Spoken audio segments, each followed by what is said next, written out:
Okay, this video is about elasticity of demand. And so basically this is how sensitive the demand of a product is to a small change in the price of the product. So what goes in our blanks right here is the word demand.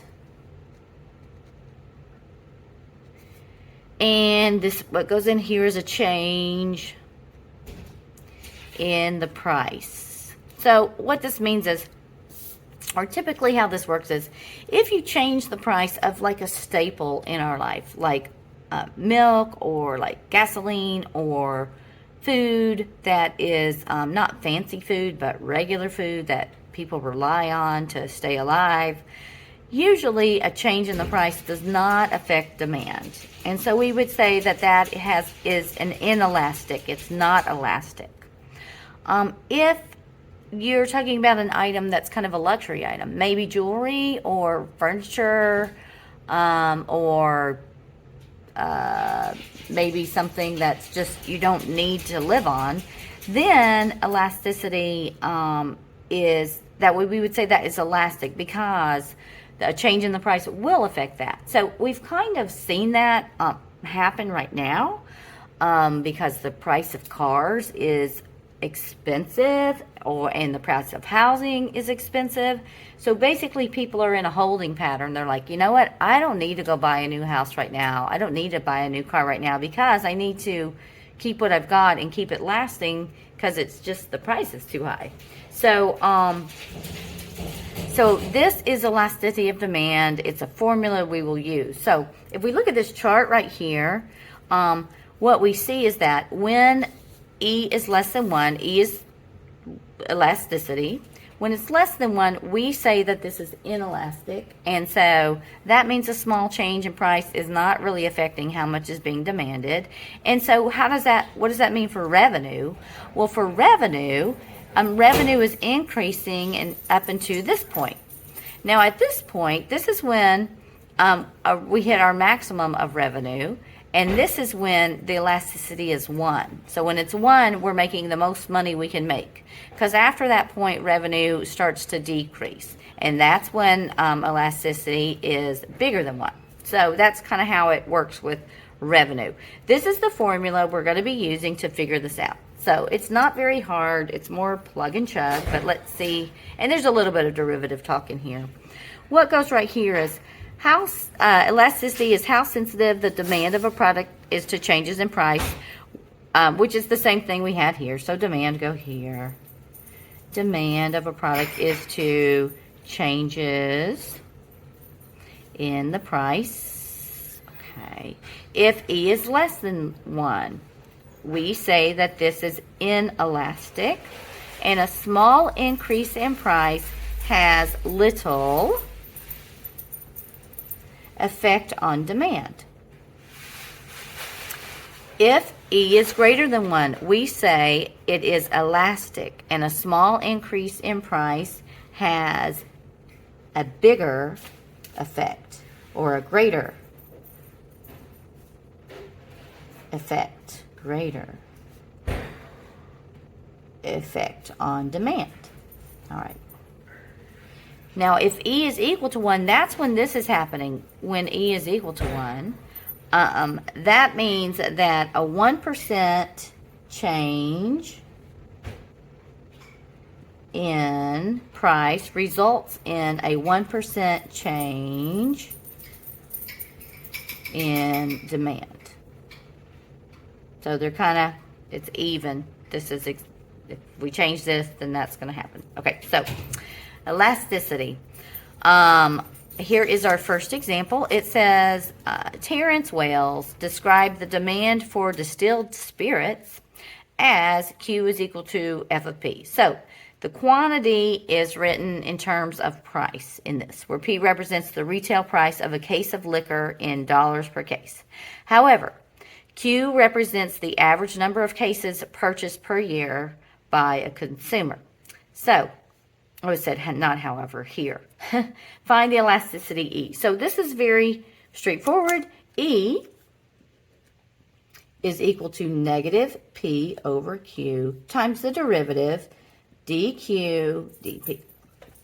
The derivative of the demand function with respect to P. So that means take the derivative of Q. So to find the elasticity, it's going to be negative P over Q. But Q is this in terms of P. I want the same variable over negative 0.00375P plus 7.87. And then we multiply this times the derivative of Q, dQ dP. So the derivative of this is going to be negative 0.00375. And then times 1 plus the derivative of that is 0. So together, a negative times a negative is a positive. We get positive 0.00375P all over negative 0.00375P plus 7.87. That is the elasticity formula. Now, they say calculate and interpret the elasticity of demand when the price is $800 per case. So we would put $800 in for P, and so we would say E is 0.00375 times 800 divided by negative 0.00375 times 800 plus 7.87. And when you put that in your calculator, you get 0.616. This is less than 1. So what is that saying?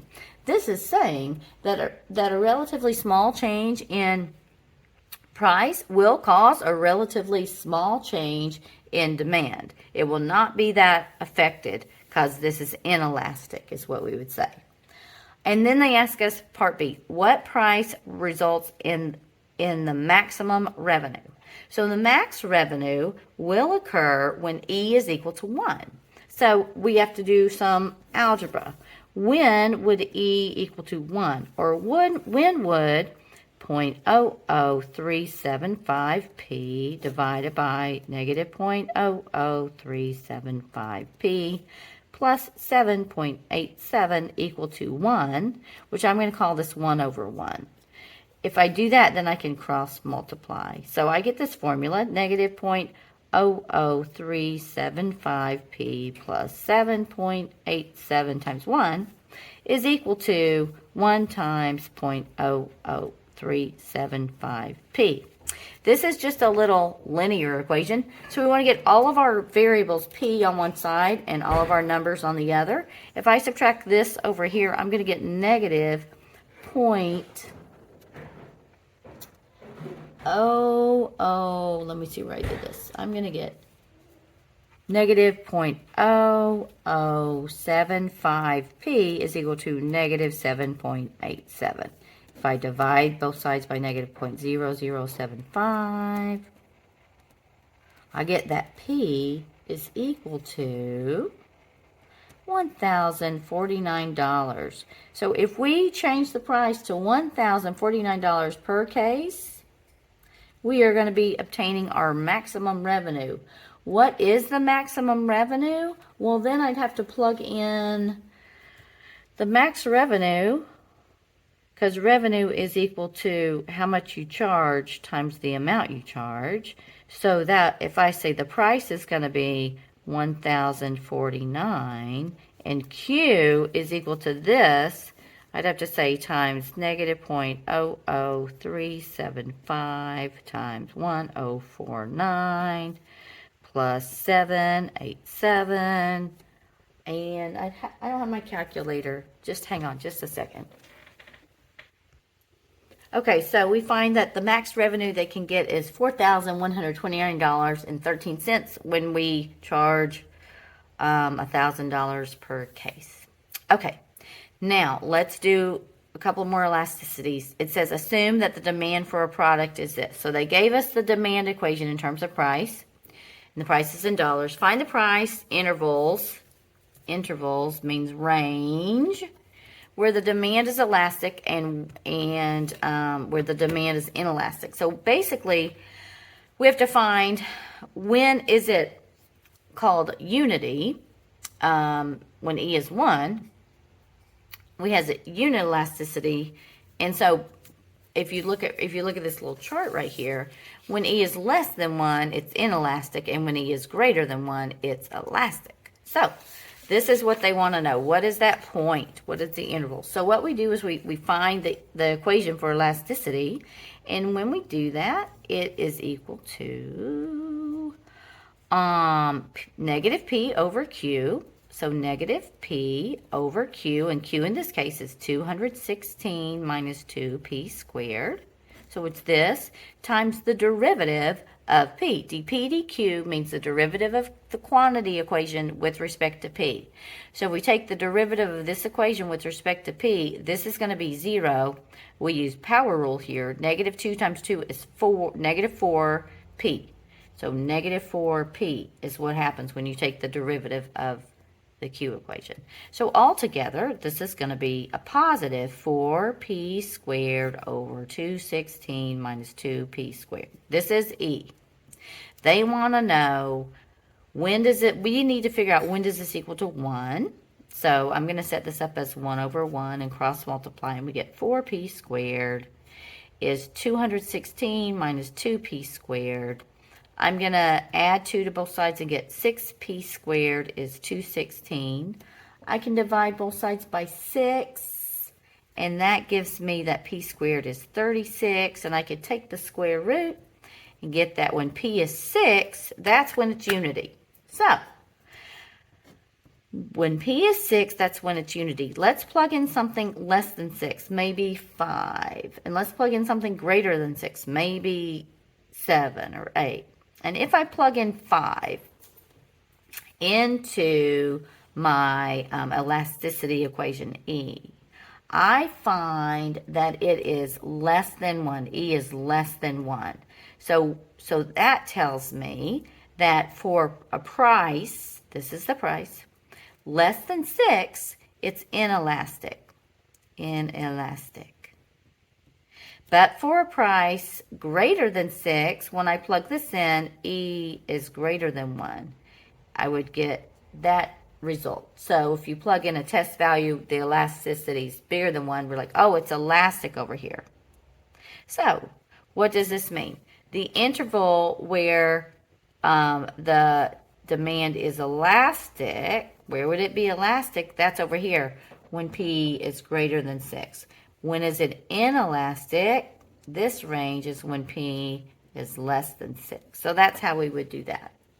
All right, the last 2 questions, more on elasticity. Find the elasticity of demand E for the given demand function at the indicated values of P. Is the demand elastic, inelastic, or neither at the indicated values? So we have 2 questions here with 2 parts. So for 27, they said find E. So for 27, E is still equal to negative P over Q. But Q is this right here. It's 400 minus 0.2 P squared. And then you multiply this times the derivative of Q. Well, this derivative of 400 is 0. This is just power rule, so it's going to be times negative 0.4, because 0.2 times 2 is 0.4 P. So we get a negative times a negative is a positive 0.4 P squared over 400 minus 0.2 P squared. This is the elasticity equation. If you plug in 20 for P, which I did, you get that E is equal to 0.5, which is less than 1, which is called inelastic. So that is the conclusion we would draw. For part B, if you put in 40 right here and right here, you find that E is equal to 8, and that is greater than 1. So we would say there it is elastic, meaning a small change in price would greatly affect how much is demanded. 28 is the same problem. We're just got a different formula.